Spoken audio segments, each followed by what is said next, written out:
তাবু টাঙাইয়া রাতের বেলায় শুইছে। রাতের বেলায় যখন শুইছে, এই যে আব্দুল্লাহ ইবনে সাবার দল, আব্দুল্লাহ ইবনে সাবা সহ দুই দলে বিভক্ত হইয়া দোনো দলের মধ্যে আক্রমণ করছে। দোনো দলের মধ্যে কি করছে? আক্রমণ করছে। ঠিক তেমনি ভাবে এই সাদ গ্রুপের লোকগুলা সবগুলা আব্দুল্লাহ ইবনে সাবার মতো কাজ করছে।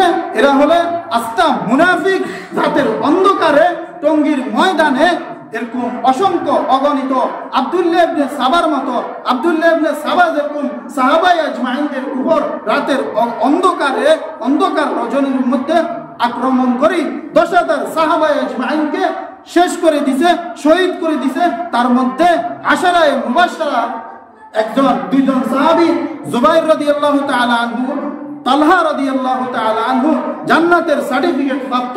এদেরকে কি করে দিয়েছে? শহীদ করে দিয়েছে। ঠিক তেমনি ভাবে এই আব্দুল্লাহ ইবনে সাবার মতো সাদপন্থী সন্ত্রাসী গুন্ডা সান্ডারা এরকম আলেম ওলামার উপর আক্রমণ করে শত শত আলেম ওলামারে আহত করছে, 27 জনকে শহীদ করে দিয়েছে। কত বুঝতে পারছেন? এরা হলো কিসের মতো? আব্দুল্লাহ ইবনে সাবার মতো। এদেরকে বয়কট করবেন। সাদপন্থীদের বাড়িতে খানা খাওয়া নিষেধ, দাওয়াত গ্রহণ করা নিষেধ। সাদপন্থীদের সাথে বিবাহ নেকাহ পড়ানো সম্পূর্ণ নিষেধ, নিষেধ, নিষেধ। তাদের সাথে ছেলে মেয়ের বিবাহ দিবেন না, করাইবেন না। ছেলে মেয়ের বিবাহ দিবেন না, করাইবেন না। যোগে যোগে যোগে যোগে মুনাফিক থাকার কারণে ইসলামের আজ অধঃপতন। ইসলামের আজ কি? অধঃপতন। কিয়ামত পর্যন্ত মুনাফিক থাকবে। মুনাফিকের ঠিকানা কি? জাহান্নামের উপরে একের আল্লাহ, জাহান্নামের নিচে। কথা বলেন, জাহান্নামের তলদেশে। জাহান্নামের কোথায়? তলদেশে না, ফিনারি জাহান্নাম খালিদিনা ফিহা আবাদা, আবাদুল আবাদ। কাফেরদের থেকে কঠিন শাস্তি হবে কাদের? মুনাফিকদের।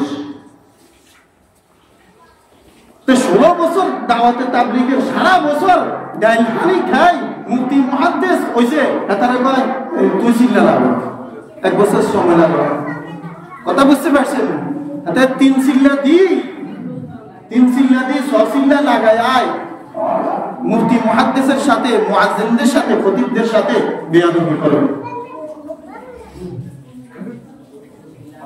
ভাই দোস্ত বুঝুন, সাথে বলতেছি আল্লাহ পাক রব্বুল আলামিন এসব ফিতনা থেকে আমাদের প্রত্যেককে হেফাজত করে। সবাই বলেন আমিন।